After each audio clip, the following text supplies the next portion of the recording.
L'idée de ce café hypnose, c'est de réfléchir un petit peu à comment on est construit, parce que dans notre mental, évidemment, dans notre esprit, comment on est construit pour voir, réfléchir, envisager de quelle manière on peut se garantir une certaine liberté, liberté de penser. Évidemment, les autres libertés sont importantes, mais elles découlent toutes d'une liberté de penser. La première liberté, c'est la liberté de penser. C'est le seul moyen d'être libre, en fait. La grande liberté, on pourrait dire, c'est de maîtriser ses pensées. Et maîtriser ses pensées, c'est pas simple. Hein. En tout cas, pour vous, je ne sais pas, mais pour moi, c'est pas simple. Et c'est pas faute de faire de l'auto-hypnose, de l'hypnose, du développement personnel, machin, etc. On se rend compte que quoi qu'on fasse, enfin, je me rends compte que quoi que je fasse, eh bien, je poursuis toujours selon une certaine ligne qui a été posée par mes aïeux, par ma culture, par mes parents, par le milieu dans lequel j'ai évolué. Si on veut, ça a tracé un chemin. Évidemment, dans ce chemin, j'ai quelques latitudes, mais ça vaut la peine de réfléchir. Combien j'ai de latitude vraiment là-dedans? Parce qu'il est clair que, par exemple, si je veux invoquer les esprits, je vais invoquer les esprits de ma culture. Les anges, Jésus, j'en sais rien. C'est ma culture. Je ne vais jamais invoquer un esprit que je ne connais pas, que je ne sais même pas qu'il existe. Et il y en a plein dans le monde. En Chine, en Inde, en Amérique du Sud. Donc, je ne vais pas invoquer Ganesh, je dis n'importe quoi, mais je crois que ça existe, mais c'est un dieu hindou. Je ne vais pas l'invoquer, puis je ne sais même pas qui c'est. J'ai juste entendu une fois ce nom. Donc, de toute façon, on est sur une ligne qui a été tracée par les gens qui m'ont précédé, qui nous ont précédés, et dont on hérite la pensée, on hérite les rites, on hérite des rites, et tout le conditionnement, tout le cadre social qui va avec. Bon, je vous apprends rien, hein, ça c'est juste pour poser un peu le décor. Et puis, actuellement, avec l'histoire de la crise, du Covid et tout ça, ça a fait bouger beaucoup, beaucoup de choses au niveau des valeurs, puisque ça vient nous chercher jusque dans notre quotidien avec les histoires de masques, de vaccins, etc. On ne va pas entrer là-dedans, ce n'est pas l'objectif. Surtout, l'objectif, ce n'est pas de diviser, de dire qu'il y a deux clans et qu'il faut se monter les uns contre les autres. C'est surtout pas ça. Au contraire, c'est en réfléchissant à nos conditionnements, voir comment est-ce qu'on peut, en tant que personne, en tant que soi, trouver sa propre vérité. On s'en fiche, en fait, qui a raison. Probablement, ils ont tous raison ou tous tort. Ou tous un peu raison et un peu tort. Mais comment moi je me situe? Pour me situer, pour me positionner, eh bien, j'ai besoin de clarifier. Si je me positionne comme papa, ce n'est pas ma position, c'est la position de papa. Ou comme le voisin, ou comme celui-ci, ou celui-là. Donc, il est important de voir comment je peux reprendre, si on veut, la souveraineté de mon esprit pour, eh bien pour adopter une position qui est vraiment la mienne. Alors, dans l'absolu, c'est impossible. Dans l'absolu, c'est impossible. Mais on peut se rapprocher. Pourquoi je dis que c'est impossible? C'est parce que, de toute façon, il y a des critères historiques, de période. Je ne suis pas né en 1540. Voilà, je suis né en 1960. Et ça me positionne dans un contexte historique. En plus, je suis né garçon et pas fille. Donc, ça me positionne dans une condition. En plus, je suis né dans un pays qui a. Donc géographiquement, j'ai une situation. Donc, de toute façon, même si j'élargis un maximum ma liberté de penser, je vais de toute façon être, j'ai un point de vue unique dans l'espace, dans le temps, et on pourrait dire dans l'esprit, dans la culture. Alors, pour essayer de clarifier ça, je vais vous proposer un certain nombre de réflexions et puis je compte sur vous pour m'interrompre ou rebondir ou polémiquer ou plaisanter, etc. On n'est pas là pour faire les choses avec trop de sérieux, enfin avec trop de, comment dire, on va s'amuser avec sérieux. Sérieusement s'amuser sérieusement, et c'est de pas trop se prendre au sérieux. Et ça, c'est important, je pense, pour justement pour cette fameuse liberté de penser, cette ouverture d'esprit. Une des lois fondamentales, je crois, c'est que à partir du moment où on pense qu'on a raison, eh ben, on n'apprend plus rien. On ferme. Dès que je me dis j'ai raison, eh ben, j'arrête de m'intéresser aux autres avis. Et ça, c'est un des barrières, des écueils de l'évolution, c'est qu'on va évoluer souvent suivant les autres. Puis à un moment donné, on a l'impression d'avoir suffisamment compris, et puis on ferme. On dit, OK, c'est comme ça. La réalité, c'est comme ça. Et à partir de là, on n'avance plus, ou si peu. Et je pense que si vous regardez les grands artistes, les grands chercheurs, je ne sais pas, genre Picasso, Einstein, des gens qui avaient une vision, ils n'ont pas arrêté de remettre en question et de faire chercher la nouveauté.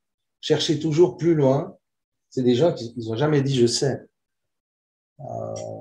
Ils ont toujours cherché. Et ça donne une grande liberté, je pense. Alors, pour commencer, j'aimerais vous attirer votre attention sur ce qu'on appelle l'omnipotence de l'enfant tout-puissant. Et ça, c'est assez intéressant de considérer ça. C'est qu'un enfant qui vient au monde, et ça a été notre cas à tous, quand on est bébé, on sort du ventre de notre maman, ou plutôt elle nous expulse, on va dire, eh bien, on vient au monde avec un cerveau qui fonctionne parfaitement, mais il n'y a rien dedans, il n'y a pas d'information, ou si peu, peut-être quelques perceptions durant la gestation. Évidemment, les gens qui croient aux vies antérieures, aux vies successives, vont dire, bon, il y a tout un vécu qui explique certaines bizarreries chez les petits-enfants. Mais ça reste rare, ça reste résiduel, et puis on peut expliquer ça différemment. Donc, on ne va pas partir là-dedans. Mais même si c'est le cas, même si on a une vie avant ou plein de vies avant, le fait est que le jeu de l'incarnation, le jeu de la vie humaine, de la condition humaine, fait que quand on vient au monde, soit il n'y a rien, soit on a tout oublié. Donc, on arrive avec un cerveau parfaitement opérationnel, mais vide. C'est comme un ordinateur, un disque dur vide. Et à cause de ce phénomène, l'enfant, il ne sait pas, il ne comprend pas, il n'a pas d'information pour pouvoir juger le monde dans lequel il est. Et donc, il ne sait pas qu'il est dans un monde. Il ne sait pas qu'il arrive dans un monde qui est extérieur à lui. Lui, ce qu'il voit, ce qu'il perçoit, c'est avec ses 5 sens, il entend des sons, il voit de la lumière, des formes, il a le goût, l'odorat et le toucher, le kinesthésique. Donc, il va percevoir des informations et tout ce qu'il perçoit, il pense que c'est lui. Et il y a, pendant une certaine durée, il ne sait pas que sa maman, c'est sa maman. Il est fusionné à sa maman parce qu'il n'y a rien d'autre. Déjà, il ne voit pas très bien, il voit un peu flou dans les premières semaines. Et puis, il est attiré par le ça, il va têter le ça, il va avoir toutes ces perceptions sensorielles qui vont le nourrir. Et tout ça, c'est lui. Quand il fait jour, c'est lui qui fait jour. Et quand il fait nuit, c'est lui qui fait nuit. Et tout ce qu'il entend, tout ce qu'il perçoit, c'est lui. Jusqu'à un moment donné où il va se rendre compte, peu à peu, à force de capter et puis de mettre des informations dans son cerveau, il va commencer à se dire, mais c'est bizarre. Enfin, il ne se dit pas c'est bizarre, mais vous voyez ce que je veux dire. Il va commencer à prendre conscience qu'en fait, son corps, lui, et la maman, c'est deux choses différentes. Que la maman, elle part, elle le laisse et s'éloigne. Mais il fait aussi tout son apprentissage que quand il crie, s'il crie assez fort, elle revient. Et il fait tous ses apprentissages. Alors, je vais vous passer le détail parce que ce sera un peu long, mais vous comprenez que le cerveau va se construire peu à peu et, alors il va se développer jusqu'à environ l'âge de 25 ans, mais disons que le gros va se former, le gros va se former sur les 6 premières années. C'est pour ça qu'on parle de l'âge de raison vers 7 ans. À 7 ans, un enfant, il sait ce qu'il veut. Il a compris qu'il est lui, il a compris que les autres sont autres, il a compris que les fonctionnements, etc., du monde dans lequel, de son environnement, et il peut se situer, il peut se positionner. Il sait qu'il n'aime pas les carottes ou qu'il n'aime pas les choux, ou j'en sais rien. Mais donc, il a ses goûts, il a ses préférences, il a suffisamment construit son cerveau en relation avec le monde extérieur pour se positionner dans le monde. Là intervient un élément très important, c'est qu'il va découvrir les limites, qu'il n'a pas le droit de faire ce qu'il veut ou que ça a des conséquences s'il fait des bêtises. Et donc, il va découvrir la frustration. La frustration va avec les limites. Et donc, il va aussi découvrir sa relation au monde et il va devoir négocier ou abandonner sa toute-puissance. Et ça, c'est pas facile. Et si un enfant n'est pas suffisamment cadré, il ne va pas abandonner sa toute-puissance. Il va garder ce sentiment que ce qui arrive vient de lui. Alors, le drame de cette histoire, on peut dire, c'est que si l'enfant n'est pas cadré, il va garder l'impression que les choses viennent de lui, il va garder cette impression de toute puissance, et puis il va culpabiliser pour tout ce qui arrive de négatif. Si le chien se casse la patte, il va avoir l'impression que c'est de sa faute. Et c'est ça qui est difficile, et qui peut avoir des conséquences assez loin dans la vie, c'est même à l'âge adulte, où on peut avoir un sentiment de culpabilité parce que notre mère, notre fille, notre père, notre voisin va mal, etc. Puis avoir ces sentiments. Donc, c'est très important dans la structure mentale de pouvoir se positionner clairement par rapport à notre environnement qui nous conditionne. Ça nous conditionne parce que il y a une super place là. Tu vois, on dirait qu'on te l'a gardé. Sois la bienvenue, mais oui, tu peux même allonger tes jambes. Ouais, merci, parce que je peux. C'est parfait. Après une longue journée de travail. Sois la bienvenue. Et donc, ceci en préambule me paraît assez important parce que c'est la base du conditionnement, en fait. On est conditionné par notre environnement. Et on se conditionne tout seul, sans le savoir, simplement parce qu'on perçoit des choses. On va avoir une représentation de la réalité. Mais ça va dépendre de où on tombe. Je veux dire, dans quelle famille, dans quelle culture. On ne va pas percevoir la même chose si on est dans un HLM, si on est dans une famille pauvre, que dans une famille qui a une villa, machin, avec une piscine. Ce n'est pas le même environnement. C'est ni mieux ni moins bien, parce que ça va de toute façon être unique. Donc, il n'y a pas du tout de jugement de valeur là-dedans. C'est juste qu'on est conditionné par ses premières perceptions, les perceptions des premières années de la vie. Et en fait, ça va nous accompagner toujours. Donc, on a ces six années de découverte, on pourrait dire, du monde.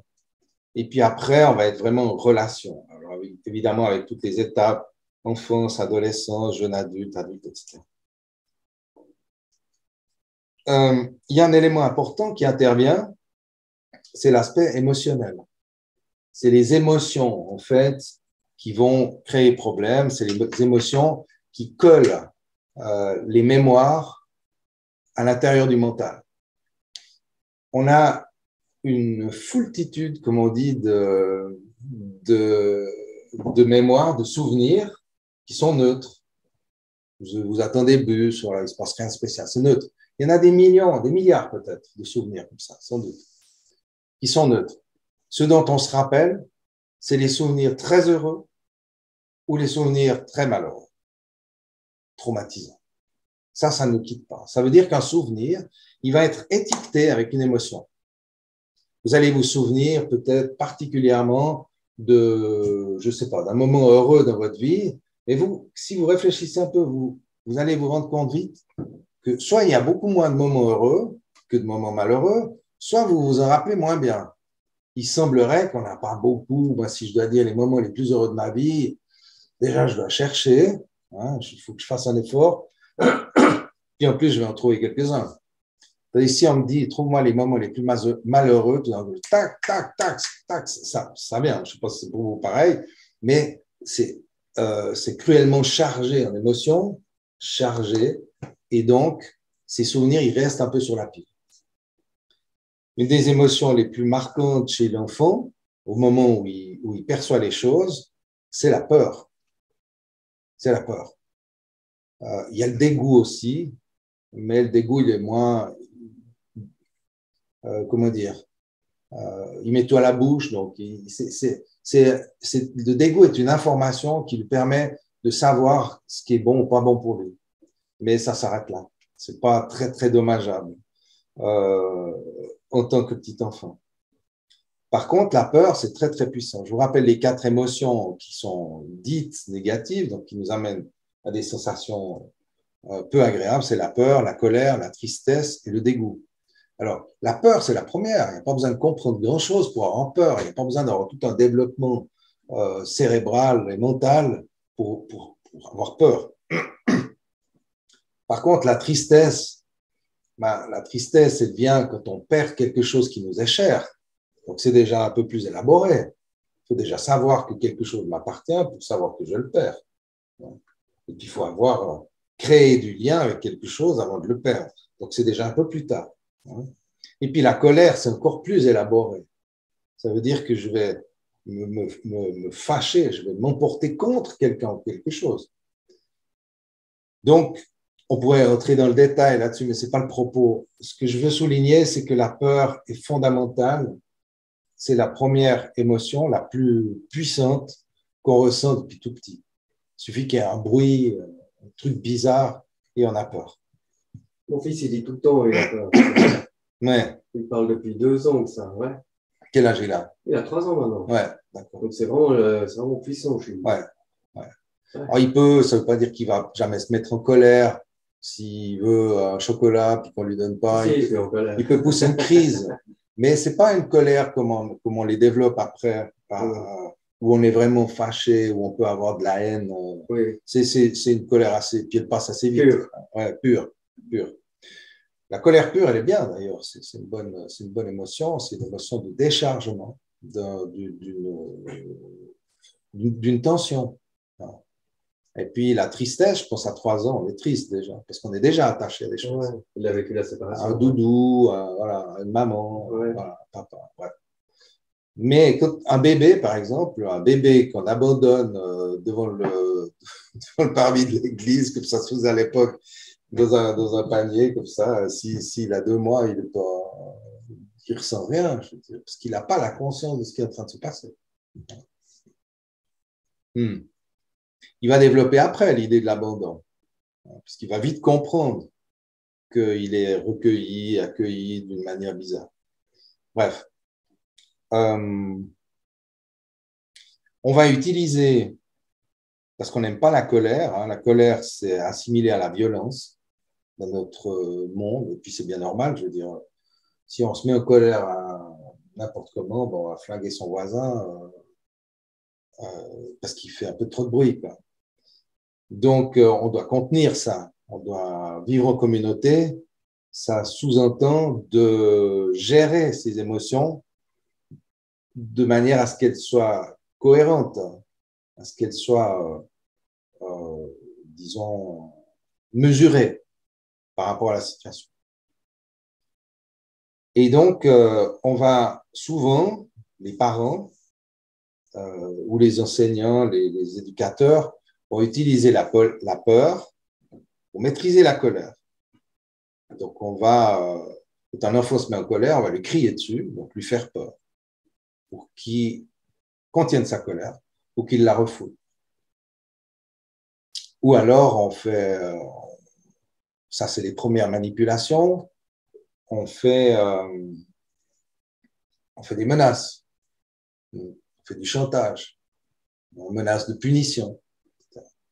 Et donc, l'enfant va apprendre ce que c'est une menace, ce que c'est une punition, ce qu'il encourt, etc. Donc là, on est déjà purement dans du conditionnement. Je ne dis pas que c'est mal, hein, entendons-nous bien. On essaie de décoder pour voir comment ça se fait. Qu'est-ce que c'est le conditionnement? Comment on fait le conditionnement? Comment on va conditionner nos enfants? Et en fait, c'est même très bien. D'abord, on ne peut pas faire autrement. On ne peut pas vivre en relation sans s'influencer mutuellement. Quand je vous parle, je vous influence, mais quand vous m'écoutez, vous m'influencez.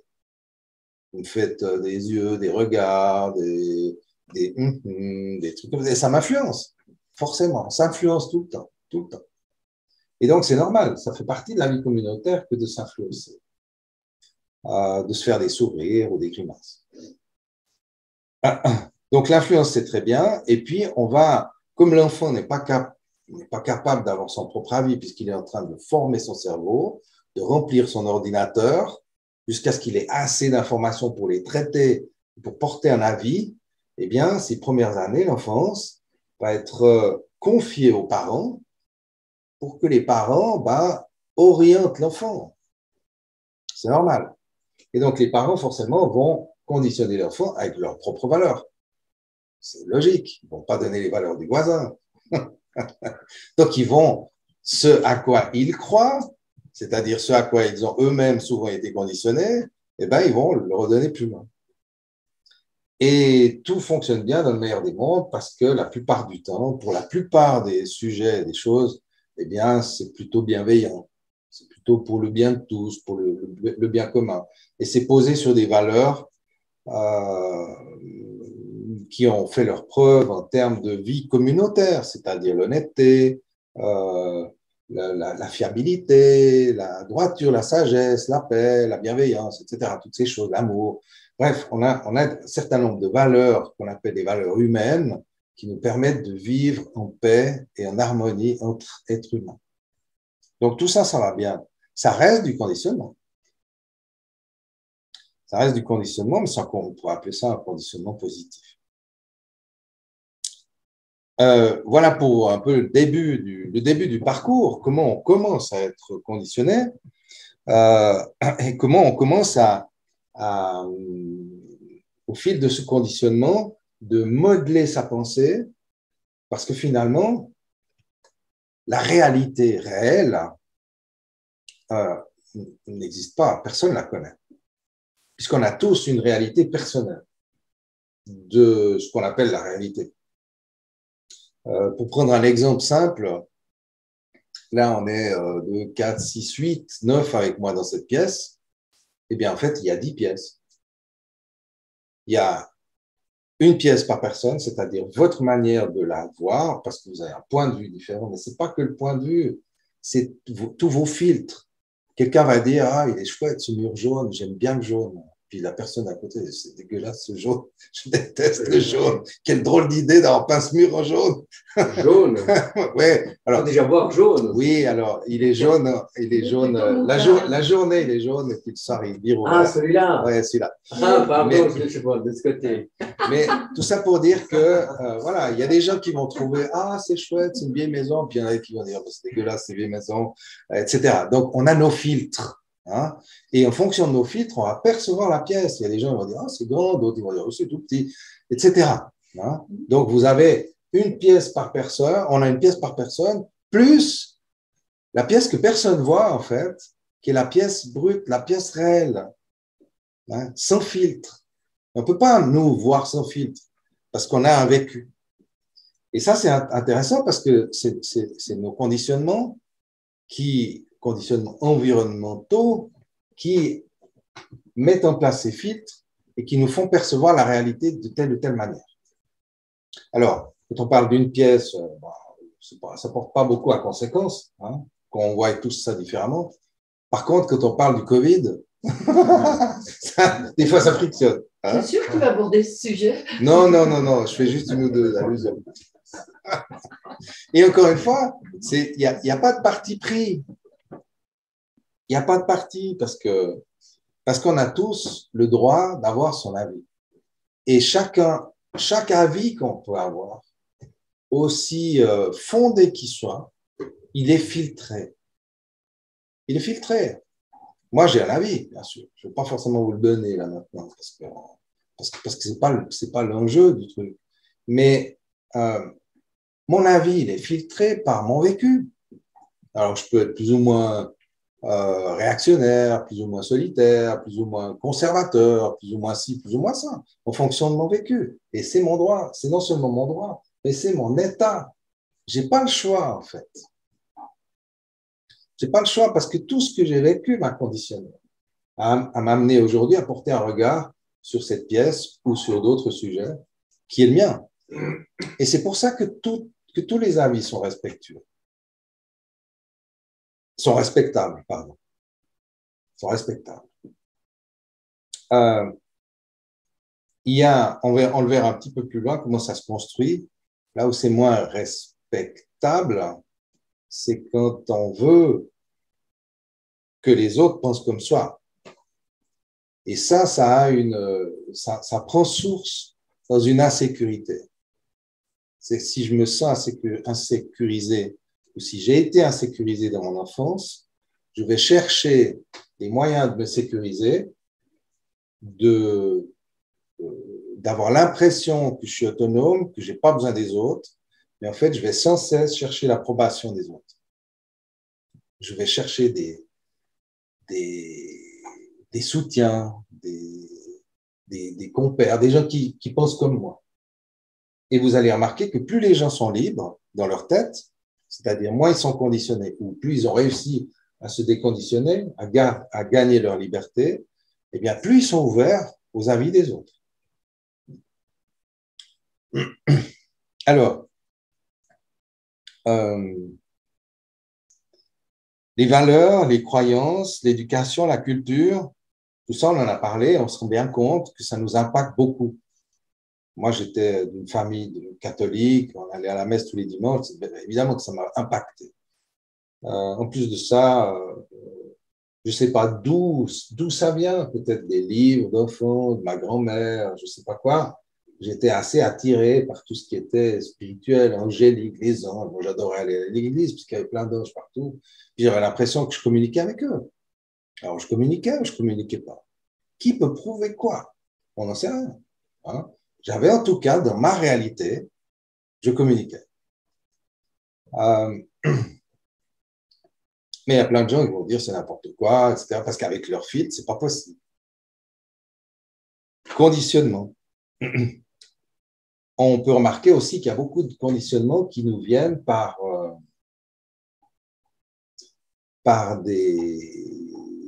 évidemment des transmissions verbales et notamment des proverbes. Et des proverbes qui disent des choses qui sont souvent très sensées, mais qui ont parfois un message caché. Comme par exemple, c'est trop beau pour être vrai. Ça, c'est un proverbe intéressant à décortiquer. Ouais. Parce qu'on peut dire, OK, ça se vérifie souvent, mais ça veut dire que la vérité n'existe pas. Trop beau pour être vrai, ça veut dire que toute vérité peut être remise en question par rapport à ça, toute Non, c'est trop beau pour être vrai. Alors, il y a la vérité qui peut être remise en question, mais il y a la beauté aussi qui peut être remise en question. Ça fait du plaisir. Le plaisir. Donc, on ne mérite La pas. beauté. Ouais, exactement. Ouais. Il y a le fait, ah, ça c'est intéressant aussi. Le fait qu'on ne mérite pas. On ne mérite pas, c'est trop beau pour être vrai. Ouais, ouais. Enfin.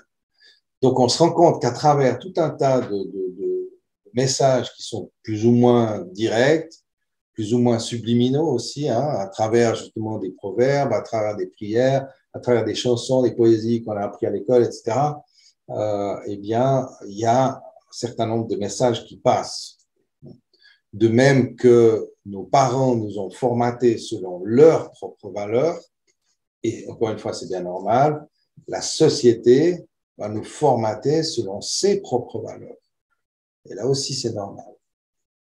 La question n'est pas de dire c'est bien ou pas bien. La question est de dire est-ce que je peux récupérer un peu de liberté mentale? C'est ça la question. Comment on déconditionne les 6 premières années? Alors, non, les 6 premières années, on ne peut pas tellement agir là-dessus. Alors, plus en tant que parent, plus on est dans l'ouverture, dans la curiosité, dans la diversité, dans la créativité, c'est-à-dire, eh bien, plus l'enfant va avoir une palette de possibilités. Hein. Imaginez qu'un enfant, vous lui donnez à manger que des pommes de terre, rien d'autre. Ben, évidemment, donc il va pas connaître les carottes. Enfin, vous voyez, je prends un truc vraiment basique. Hein. Donc, il a une toute petite ouverture, toute petite perception de la nourriture. Hein. Maintenant, si vous lui faites goûter un peu tout, d'ailleurs, on voit ça, hein, il y a des familles où ils sont plus curieux, ils font un peu c'est plus à la mode aussi aujourd'hui, enfin la mode, c'est plus courant de voir dans des familles où on mange un peu tout, on mange autant du papé vaudois que des sushis, et puis on fait de la cuisine indienne. Donc ça, c'est super. Mais placer ça dans un autre contexte, dans le contexte de la philosophie, dans le contexte des arts, dans le contexte des vacances, du sport, etc., plus on offre aux enfants de possibilités, plus ils vont accumuler de perceptions, de sensations différentes. Et donc, pouvoir augmenter, si on veut, leur esprit d'analyse. Mais ça, c'est surtout dans la petite enfance. Après, je me presse de rajouter quelque chose. Si vous voulez que votre fille ou votre fils de 12 ans fasse 5 sports différents, 3 instruments de musique, des bonnes notes à l'école et puis qui dessine, etc., vous allez en faire un hyperactif qui va, le pauvre, il va être en burn-out. Ouais, il faut que le père fasse soi-même aussi. Ouais. S'il est devant la télé et qu'il fait rien, qu'il fume des clopes. Oui, ouais, tout à fait. Ouais, bien sûr. Il demande tout ce qu'il veut à son fils. Ouais. Il y a aussi ça, bien sûr. Hein. Il y a aussi ça, bien sûr. Bien sûr, donc il y a tout cette espèce d'exemple. Exemple parental, le modèle parental qui va imprimer sur l'enfant. D'ailleurs, souvent, les enfants, bon, ils ressemblent à leurs parents. Hein. Non. Il y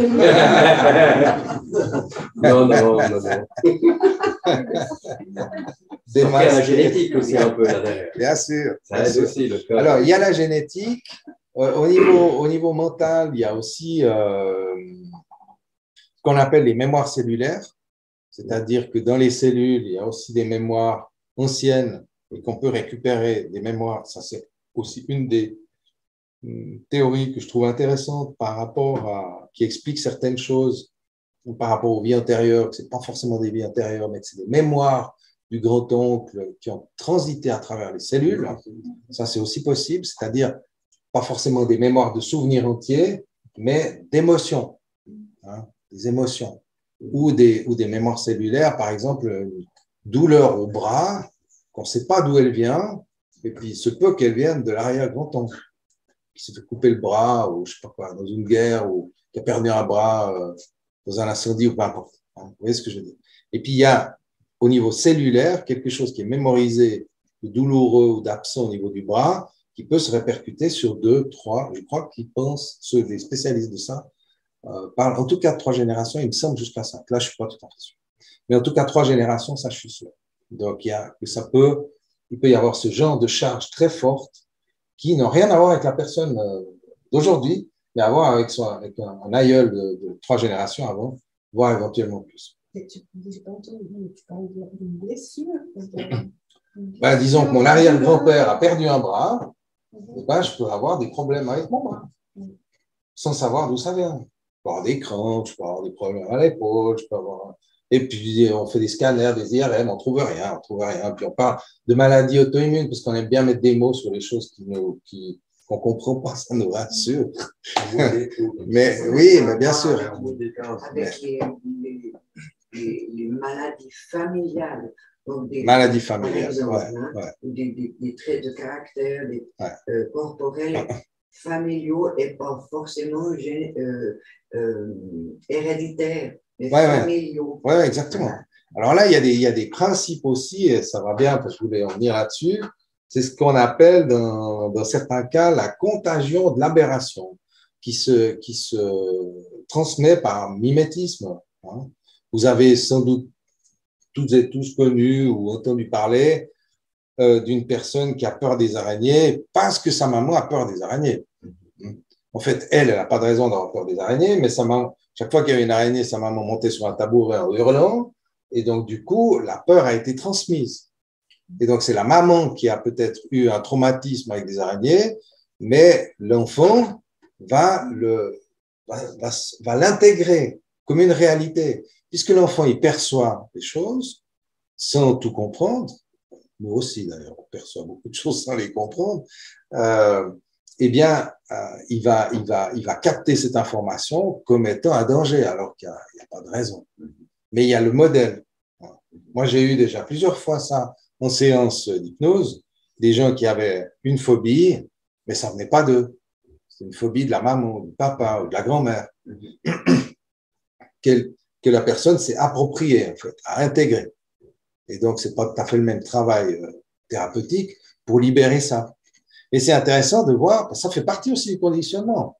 Conditionnement, évidemment inconscient, mais parce qu'on transmet aux autres, à notre environnement, notre énergie, on pourrait dire, notre énergie mentale. Et les études qui ont été faites, moi je ne suis pas un spécialiste, mais il y a des études qui ont été faites sur l'énergie mentale. Le fait que, mais on peut tous plus ou moins le ressentir, qu'il y a des gens avec qui on se sent bien, on est bien, on a envie de rencontrer, on se réjouit de voir. Il y a des gens qui disent « Oh non, il va être là, lui, oh non, surtout pas lui. » Mais ce n'est pas forcément son caractère, c'est des fois l'énergie mentale. On dit « Mais il est négatif. » Moi, il me parle et puis je me moral en bas. Voilà. Hein? Alors, évidemment, il y a ce qui est dit, mais pas que. Il y a aussi l'énergie. Parce que rien que d'y penser, en fait, j'ai déjà le moral en bas. Rien que de penser qu'il va être là, celui-là, à cette soirée, j'ai fait mes projections. Donc, ça veut dire, c'est pas seulement ce qu'il dit ou ce qu'il fait. Ça veut dire, c'est son énergie que j'ai intégrée et que j'ai filtrée, avec évidemment mes filtres, et puis qui va m'amener à ressentir des choses. Donc ça, c'est important de comprendre que le conditionnement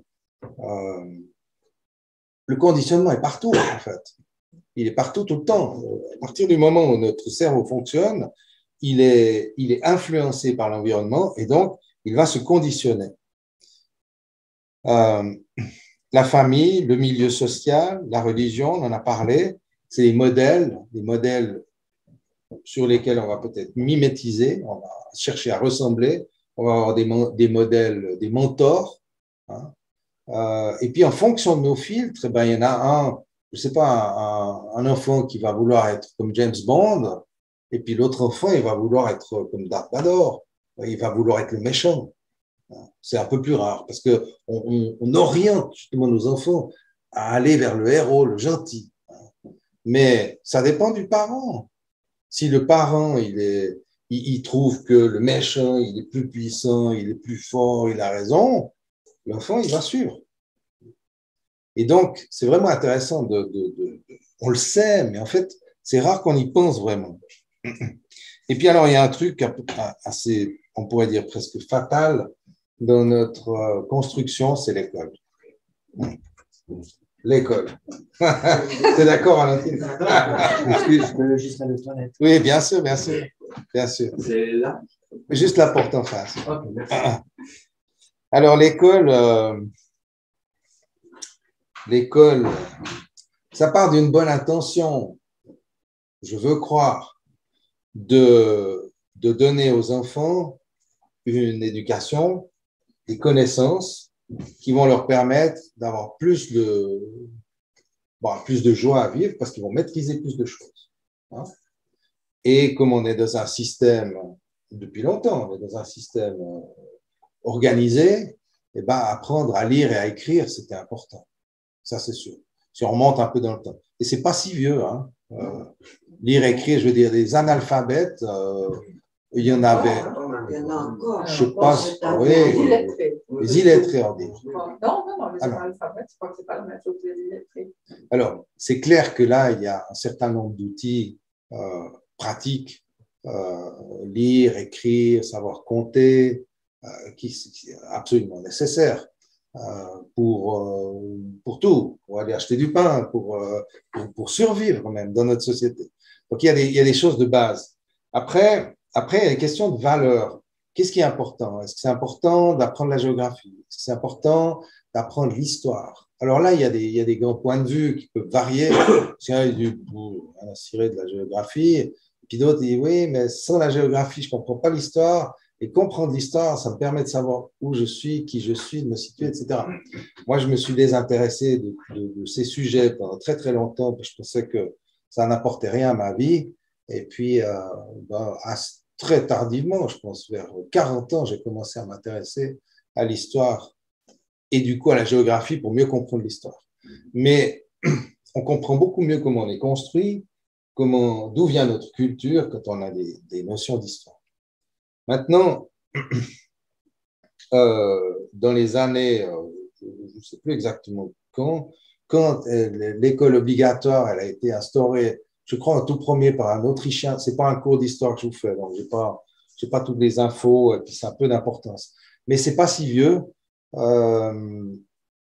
C'était, je pense, vers le XVIIe siècle, où on a commencé, je crois au tout début, c'était en Autriche, d'imposer l'école.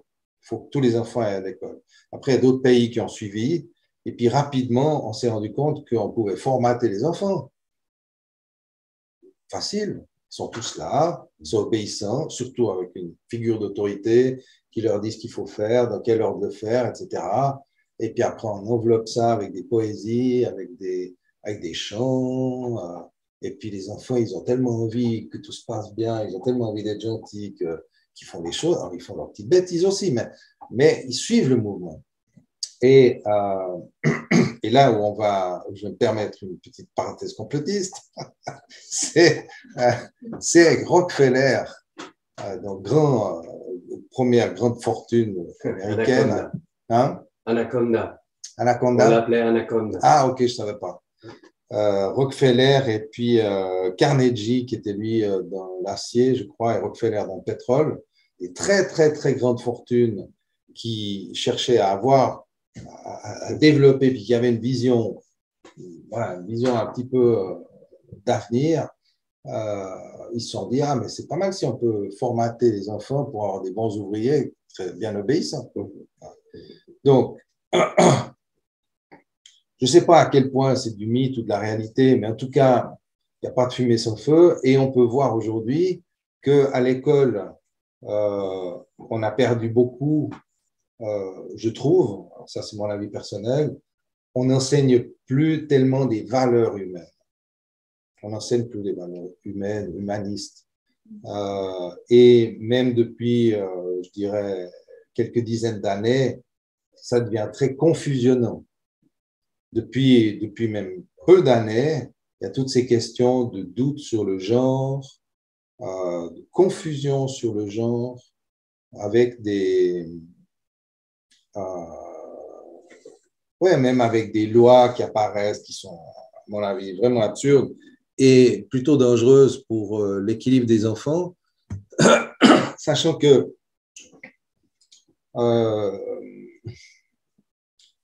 quand on demande aux petits-enfants, mais même à la maternelle, hein, alors ceux qui se sentent garçons, levez-vous, c'est un peu bizarre, ça, même comme question. Donc, on crée, je pense, un peu de confusion, excusez-moi, un peu de confusion, ou même beaucoup de confusion chez les enfants et chez les jeunes à travers les réseaux sociaux, les Instagram, TikTok, etc., où il y a beaucoup de valeurs détournées, etc. Il y a plein de trucs qui sont pas très recommandables, qui tournent chez les jeunes et qui mettent de la confusion parce que c'est tourné en dérision, etc. Le cinéma, notamment hollywoodien, a beaucoup participé à cette confusion au niveau des valeurs fondamentales de l'humain. Ça veut dire vraiment le genre, hein, est-ce que je suis un garçon ou une fille, la sexualité. Alors, les deux grands leviers d'action de la manipulation de l'hypnose, on va y venir, de l'hypnose sociale, c'est la peur et l'érotisme. Ça, c'est vraiment les deux leviers. On sait qu'on va toucher ici chaque personne dans son creuset personnel, au fond d'elle, avec la peur et l'érotisme. De toute façon, on va toucher les gens. Et donc, on a vu, il y a aussi moi qui ai fait de la sculpture pendant pas mal d'années, j'étais un peu sensible aux arts. J'étais un peu dépité de voir comment l'art contemporain, dit contemporain, évolue. Parce qu'il évolue vers un art totalement intellectualisé et qui n'est plus un art du beau. On ne cherche plus la beauté, mais on cherche l'émotion. On cherche à activer l'émotion chez les gens. Alors, la peur et l'érotisme sont très fréquemment présents dans l'art contemporain, sous une forme ou une autre, plus ou moins cachée, ou plus ou moins ouverte. Et donc, on va chercher à... C'est clair que c'est beaucoup plus facile de peindre, d'attirer l'attention sur une peinture qui représente une tête coupée ou une séance horrible qu'un visage heureux. Ça intéresse personne, on dirait le bonheur. Hein.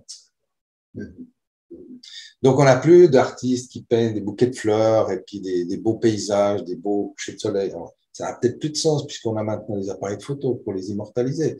Mais néanmoins, on peut se poser la question, comment ça se fait que les artistes, en général, et pas que les peintres, hein, je pense aussi aux poètes, je pense à la chanson française, où on va de plus en plus montrer, exprimer les travers, les déviances humaines, plutôt que la beauté et le bonheur. Donc, là, il y a vraiment une manipulation, une hypnose sociale qui est dangereuse, hein, on est un peu, je trouve, sur la pente d'Epsom, on file du mauvais coton, comme on dit, avec ce genre de truc, parce que ça emmène les états d'esprit, c'est-à-dire ça forme les filtres des gens. Après, ils voient la réalité avec ces filtres-là. Et c'est là où c'est important. C'est dangereux. Après, l'histoire du complotisme, c'est de savoir est-ce que c'est voulu ou pas. C'est pas le propos. On peut observer qu'il y a ce phénomène, hein, qu'il soit voulu ou pas, il existe depuis quelques années. Il est utile à certains qui font beaucoup d'argent avec ça. Et parce que si on active la peur et l'érotisme, ben, on va consommer. Si les gens sont heureux, relax, tranquilles, mais ils vont consommer beaucoup moins parce qu'ils ont moins de frustration. C'est les frustrations qui font les achats compulsifs, les surachats. Pourquoi on a besoin de 50 chemises dans son armoire, de 40 paires de chaussures, de bijoux qu'on change tous les jours? Même si moi, je suis un coquet, je trouve que la coquetterie, c'est bien. Mais il y a un moment donné où c'est trop. Qu'est-ce qui fait qu'on n'arrive pas à trouver la limite? On est importé dans quelque chose. On est importé dans une confusion de valeurs. On veut nous faire croire que plus on a de matériel immédiat, plus on va être heureux. Ou moins on va être malheureux. Et souvent, il y a une confusion. On ne nous vaut même pas le bonheur. On nous vend de ne pas être malheureux, ou de ne pas être malade, ou de ne pas avoir l'air con auprès des autres, etc. Donc, il y a vraiment quelque chose qui est orienté. Après, je ne sais pas trop d'où ça vient, mais ça reste un peu inquiétant. Et c'est pour ça que c'est intéressant de poser son regard là-dessus. Ok, j'aimerais, je ne sais pas quelle heure il est, 8 heures déjà, moins 10. J'aimerais vous faire une expérience. Puisque dans les cafés hypnose, j'intègre de plus en plus des expériences parce que je parle beaucoup et puis c'est bien de pouvoir intégrer. D'accord? Donc, l'idée de cette expérience, c'est de voir un petit peu comment vous pourriez laisser votre esprit vous emmener vers votre propre vérité. Alors, ce que je vais vous proposer de faire, c'est de vérifier que vous êtes plus ou moins bien installé, mais ça marche aussi si vous êtes inconfortable. Ça marche aussi. Donc, c'est juste pour augmenter le plaisir de l'expérience. Prenez une grande inspiration et à l'expiration, laissez vos yeux se fermer et laissez votre corps se détendre aussi bien que possible, tel qu'il est maintenant, sans chercher forcément de faire quelque chose de particulier. Vous pouvez, plutôt que de détendre votre corps, vous pouvez plutôt observer comment votre corps vous détend et demander à votre inconscient de rentrer dans cette expérience et d'y trouver plaisir, avec la sensation de ressentir votre respiration qui vous accompagne. Une respiration de plus en plus calme, de plus en plus profonde. Et même si elle n'a pas besoin d'être parfaitement calme et très profonde, vous pouvez en explorer le calme et la profondeur à votre manière. Peut-être pouvez-vous porter votre attention sous vos pieds pour ressentir à quel point vous êtes ici posé, connecté à la Terre, connecté à la planète, juste en ce moment présent. Et dans cet état de légère détente, dans cet état d'ouverture, laissez votre inconscient vous permettre de remonter dans le temps, là où vous vous trouviez quand vous étiez à l'école en tant qu'enfant. Laissez le souvenir se reformer dans votre esprit avec autant de détails précieux, agréables ou non, peu importe. La salle de classe, les objets, les personnes présentes, les camarades ou d'autres personnes, la lumière, les odeurs, les sons, les sensations que vous ressentez. Peut-être que vous pouvez même retrouver la sensation de légèreté de ce petit corps que vous avez. Un petit corps tout neuf, posé sur la chaise. Et il va être très intéressant pour vous de découvrir pour vous-même que vous n'avez même pas besoin de m'écouter. Vous êtes dans votre espace. Et ce que fait votre esprit conscient maintenant n'est pas du tout important. Peut-être que votre esprit conscient veut simplement se recueillir dans un coin et s'endormir un moment ou s'éloigner aussi loin qu'il le peut. De la même manière que vous le faisiez quand vous étiez cet enfant à l'école et que vous êtes assise en classe et que vous regardez par la fenêtre et que vous permettez à votre esprit de partir aussi loin de la salle de classe qu'il le peut, vers un endroit où vous préférez être et que vous perdez le fil de ce qui est dit et ça n'a aucune importance parce que votre esprit subconscient le récupère maintenant. Et vous suivez le vol d'un papillon peut-être, ou d'un elfe, ou d'un ange, bien au-delà de la fenêtre. Peut-être posé sur un nuage, qui vous emmène vers votre liberté profonde. là où votre âme d'enfant peut flotter librement, là où votre esprit peut prendre tout son espace,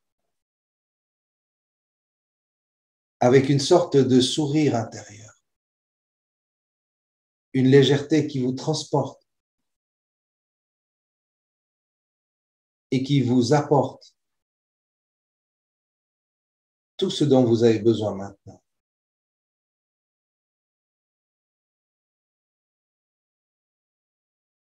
Dans cet espace particulier où vous vous trouvez,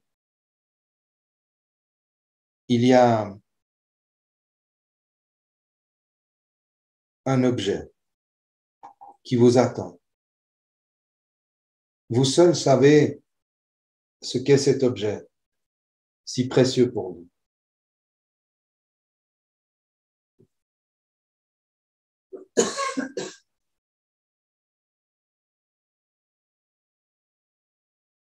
Vous en prenez possession et c'est comme si, en faisant cela, le sourire intérieur se décuplait, se déployait, comme une lumière qui se propage en vous et qui vous permet d'intégrer cet objet précieux que seul votre subconscient peut vous offrir et que vous seul pouvez reconnaître.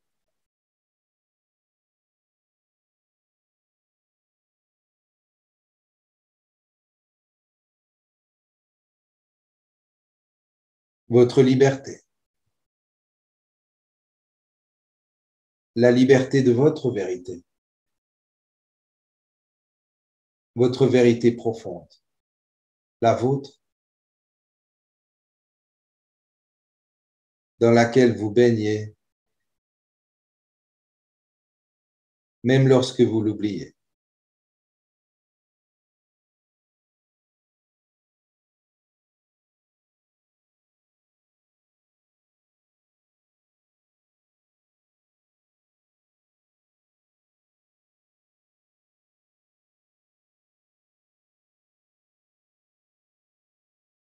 Et quand vous sentez que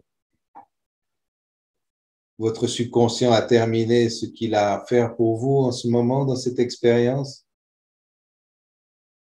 vous pouvez le laisser vous ramener ici et maintenant, à son rythme et à sa manière, en laissant tout cela précieusement au fond de vous.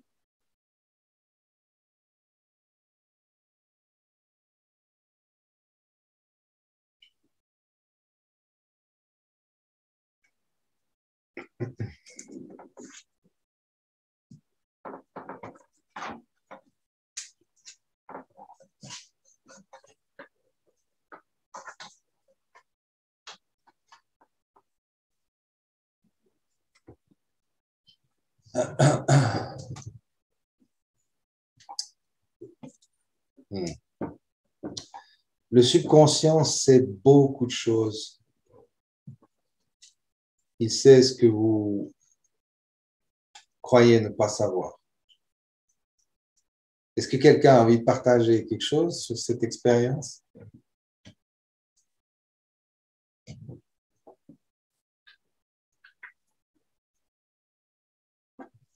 C'était très clair pour moi. Très clair. Oui. Tous les souvenirs étaient très clairs. Et puis, je suis passée par la fenêtre. Je me suis envolée.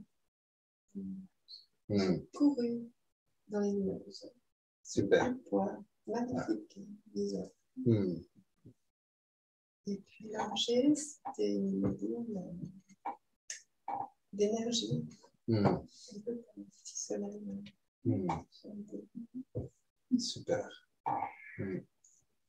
Ouais, c'est super, merci. Génial, génial, génial. Bon. OK. Quelqu'un d'autre qui a envie de s'exprimer? Moi, j'ai quitté ma classe aussi par la fenêtre. Et puis, un endroit que j'aime tellement, c'est l'eau, c'est le lac. Et je me suis retrouvée dans l'eau avec tout le souvenir de mon père qui m'avait appris à faire la planche. Et puis, mon objet, c'était une bouée, parce que j'ai appris à nager avec une bouée. Et je me dis que finalement, ça me soutient, ça me porte. Très bien. Ouais, super. Quelle sécurité, c'est super. Ouais. Ça fait juste 3 ans aujourd'hui qu'il est mort. Ah, ok. Wow. À 100 ans et 7 mois. D'accord. C'était incroyable. Ah, il revient alors vous soutenir. Ouais, je pense qu'il m'a toujours soutenu, mais ça, je ne m'attendais pas du tout à vivre ça. Génial. Merci pour le témoignage. Merci. Voilà, pour reprendre la suite, j'avais noté toutes sortes d'influences encore. Et là, on est plus dans l'influence sociale. On a beaucoup parlé de la petite enfance, l'influence directe de l'éducation, puis après, l'influence du milieu social.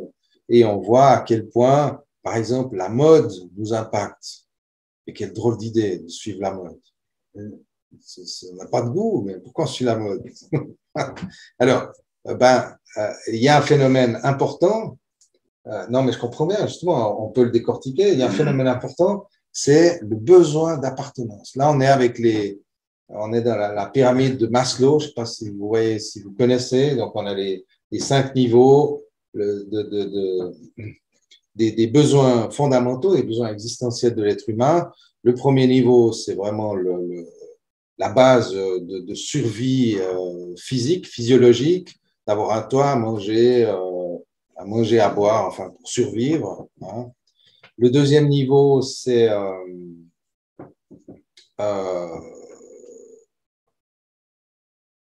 justement… L'appartenance sociale. C'est l'appartenance sociale. Je me demandais si j'en oublie, hein, mais justement, je me suis fait un peu bête. C'est le besoin de sécurité. Voilà, c'est ça. Ah oui, le besoin de sécurité. Il me semblait qu'il m'en manquait. Le besoin de sécurité. Et là, on est tout à fait avec ce qu'on disait tout à l'heure, le cadre de l'enfant, hein, qui va lui permettre de vivre les frustrations qu'il n'est pas tout puissant, tout en restant en sécurité, et donc configurer ou structurer son cerveau pour trouver sa place dans un monde où il ne peut pas tout faire, où il n'est pas le roi, hein, il n'est pas le dieu.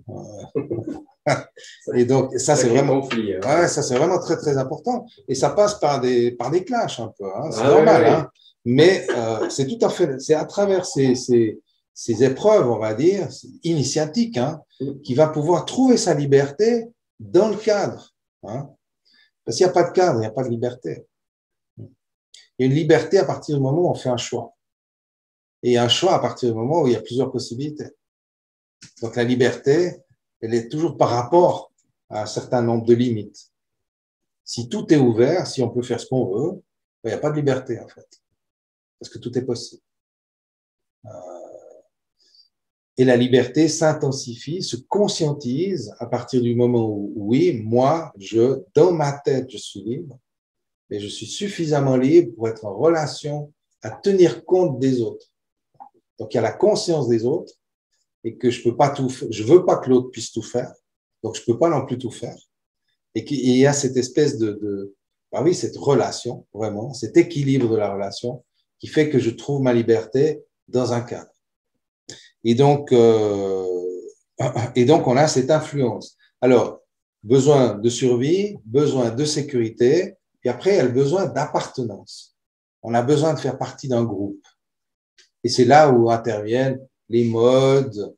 Et puis, c'est fou, à part ça. Vous voyez, les jeunes aujourd'hui, ils ont quasiment des uniformes.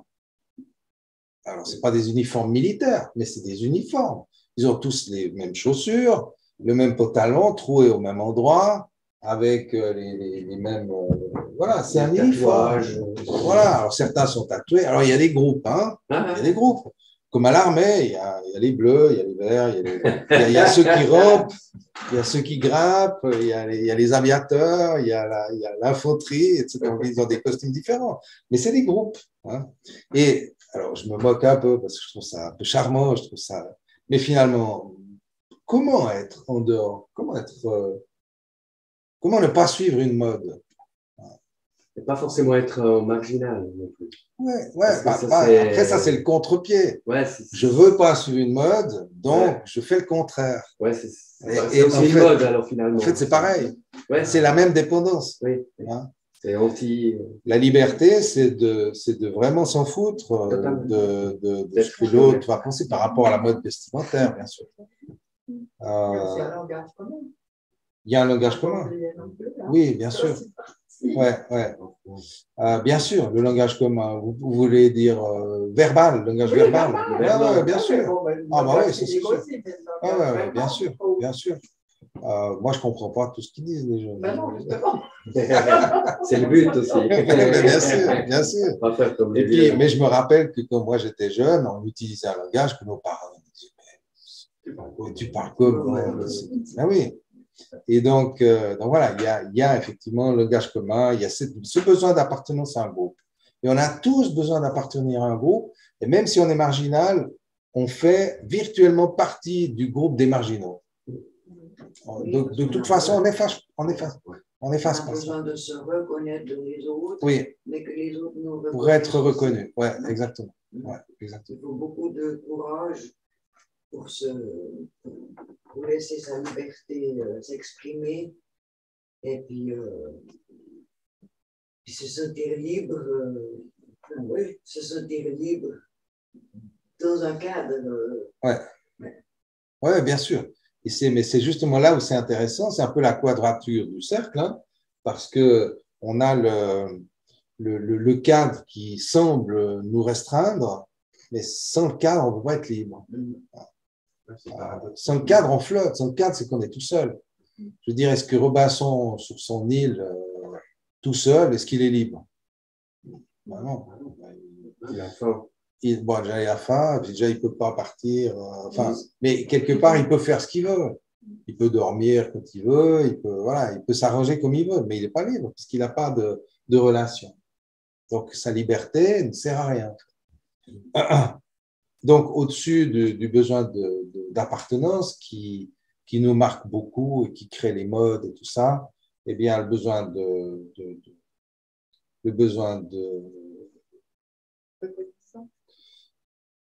non, c'est le besoin d'éthique, je ne sais plus comment ça s'appelle, il faut que je regarde. Le besoin d'estime de soi, de se sentir, l'estime de soi, puis après, il y a le besoin de réalisation de soi. Réalisation de soi, mais l'estime de soi, c'est très, très important. Puis là aussi, si ça n'a pas été transmis un peu dans les valeurs, ce n'est pas forcément facile à trouver l'estime de soi. Et donc, ça se travaille, et si les parents ont une bonne estime d'eux-mêmes, eh ben, ça va être plus facile. De toute façon, il faudra la gagner. Mais si les parents n'avaient pas une bonne estime d'eux-mêmes, ça va être une mission compliquée, hein, une mission difficile. Mission possible. Alors, il ne faut pas dire ça, parce qu'il y a évidemment il y a plein d'autres modèles que les parents. Mais c'est clair que le modèle parental, il est très présent et très important. Oui, il marque. Tout ça, évidemment, fluctue selon les âges, enfance, adolescence. Adolescence, c'est l'âge égocentrique par excellence, narcissique à fond, où on croit qu'on a tout compris et que tous les autres sont des cons. Et puis, ça fait partie du processus, c'est normal. C'est normal, c'est bien. Mais c'est vrai que c'est très, très important. Ça fait partie de cette structure de détachement, d'émancipation, de passer de l'âge de l'enfance à l'adulte. Il est nécessaire de faire ce passage où on s'arrache, en fait, on s'arrache la mer, on coupe le cordon, on rejette tout, et puis ça crée ce phénomène réactionnaire propre aux ados. Et puis c'est par protection qu'ils pensent avoir tout compris. Je ne suis pas sûr qu'ils y croient vraiment, d'ailleurs. Mais il y a beaucoup de peur, bien sûr. Peur de l'inconnu, la peur du vide, etc. On est souvent dans ces trucs-là. Et on a effectivement ici les jeunes, les ados, les jeunes adultes, s'ils ont reçu suffisamment de valeurs sur lesquelles s'appuyer, ben, ça va être plus facile pour eux de se construire. Sinon, ils vont flotter, et puis ça va être beaucoup plus difficile, plus long, plus de souffrance, en fait. Ils vont y arriver, mais ils vont un peu plus s'en chier, quoi. Comme on dit. Mais je pense qu'une présence parentale est essentielle à ça. Oui, bien sûr. Ouais, bien sûr. Oui, pas juste le babysitter. Ouais, non, c'est clair. Là, c'est vraiment important. Mais la présence par rapport à ce que j'ai vécu moi. La présence parentale, elle permet une sécurité. Ah, c'est sûr. C'est ça la transmission aussi. Donc, on va quelque part conditionner l'enfant à se sentir en sécurité. C'est aussi du conditionnement. Un conditionnement positif, ça va lui être bénéfique. Hein. Comment on va lui apprendre à lire et à écrire, même si ça lui casse les pieds, on va quand même l'obliger parce qu'on sait que ça va lui être utile. Donc, c'est là où les adultes guident les enfants, poussent les enfants, forcent les enfants. Les enfants, ils n'ont pas envie parce qu'ils préfèrent aller jouer au foot ou autre chose. Mais en fait, on les force parce qu'on sait que ça va leur être utile. Alors, la plupart des gens ont conscience que c'est utile à leurs enfants d'apprendre à lire et à écrire, c'est peut-être un peu moins évident de leur apprendre à être en sécurité ou d'avoir de l'estime d'eux-mêmes si eux-mêmes, parents, n'ont pas reçu et donc n'ont pas trouvé. Donc, c'est là où on est un peu dans du conditionnement intergénérationnel et puis où la prise de conscience permet de casser cette chaîne de reproduction des comportements. D'ailleurs, je vais oser dire quelque chose qui n'est pas forcément politiquement correct, mais à mon avis, on devrait passer un permis pour faire des enfants. Ouais.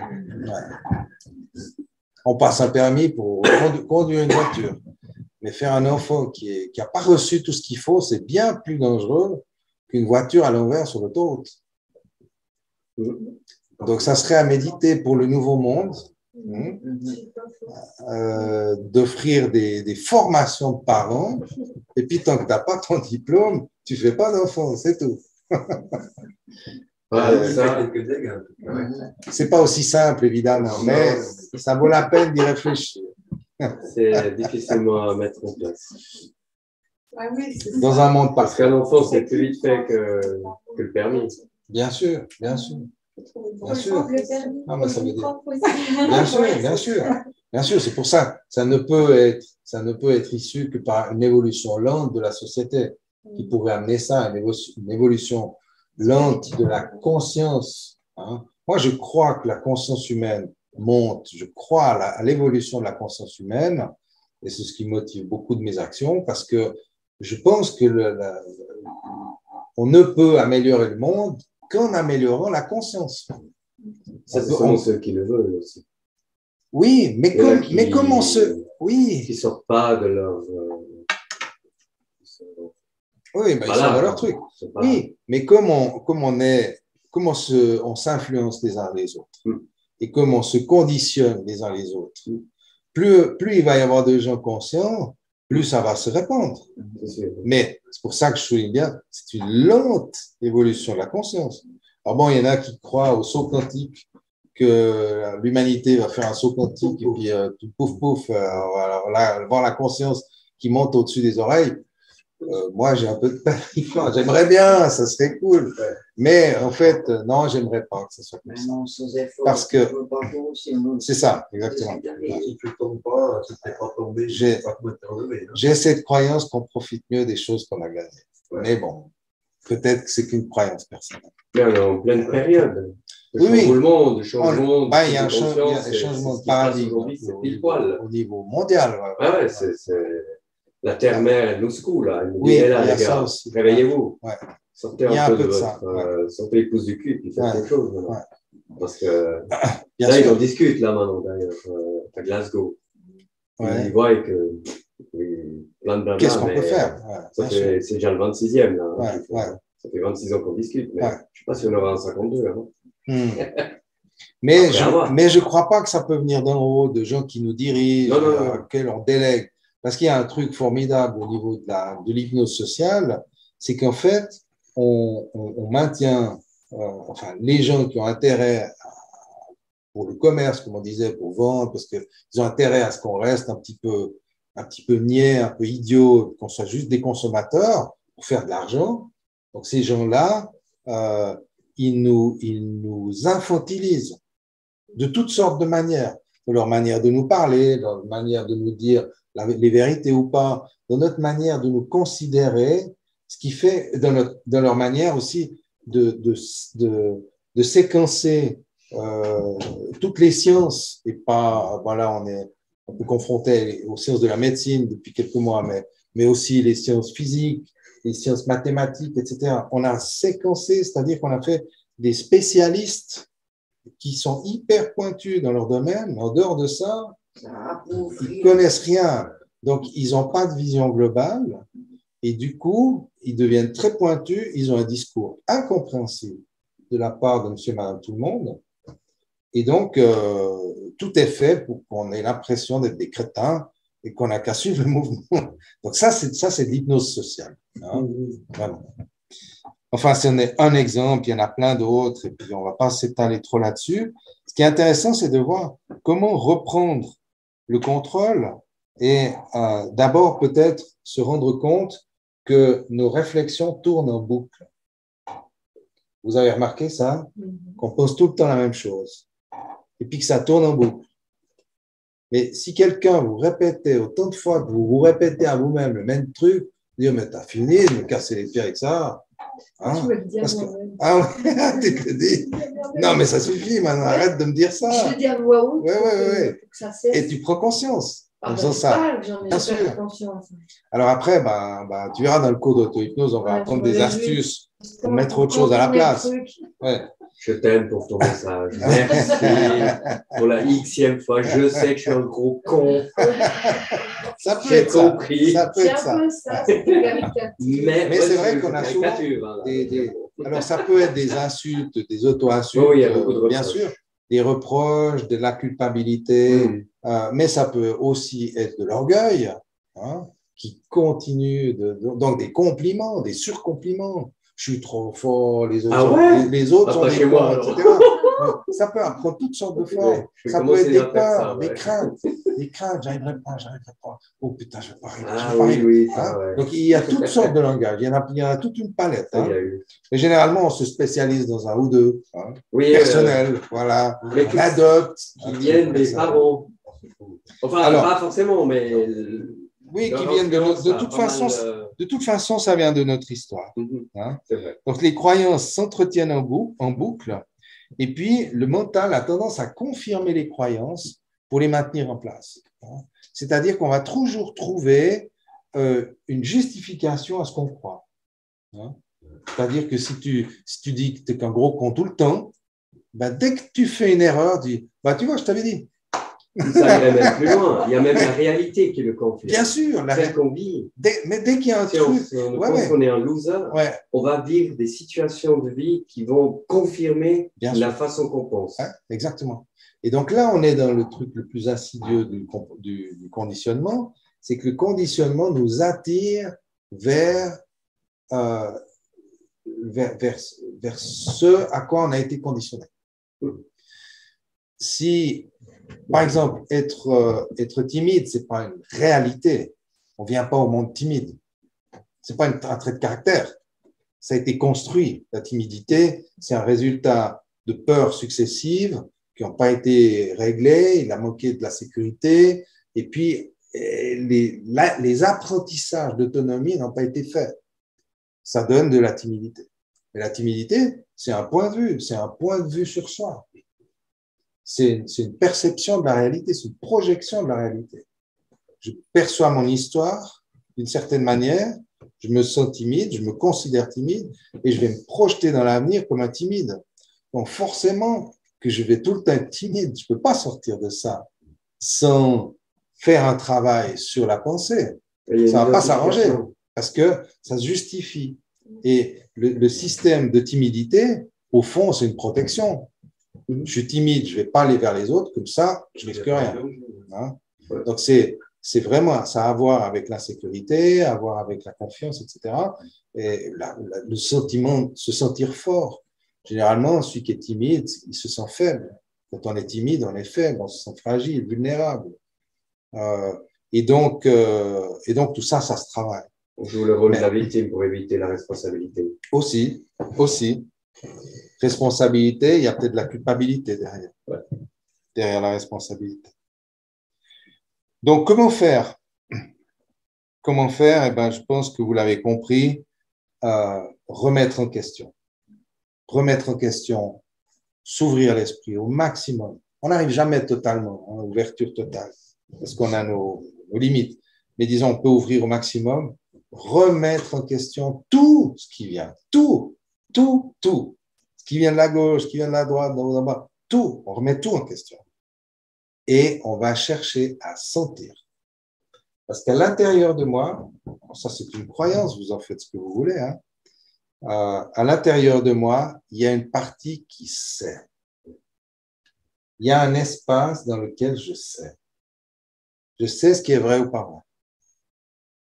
Après, évidemment, il y a le mental qui veut contrôler, puis qui analyse, puis dit non, mais d'après ce que j'ai vu, etc., puis qui fait toute une analyse. Mais à l'intérieur, il y a quelque chose qui sait. On peut dire c'est l'inconscient, on peut dire c'est l'âme, on peut mettre le mot qu'on veut. Mais il y a un espace dans lequel je sais.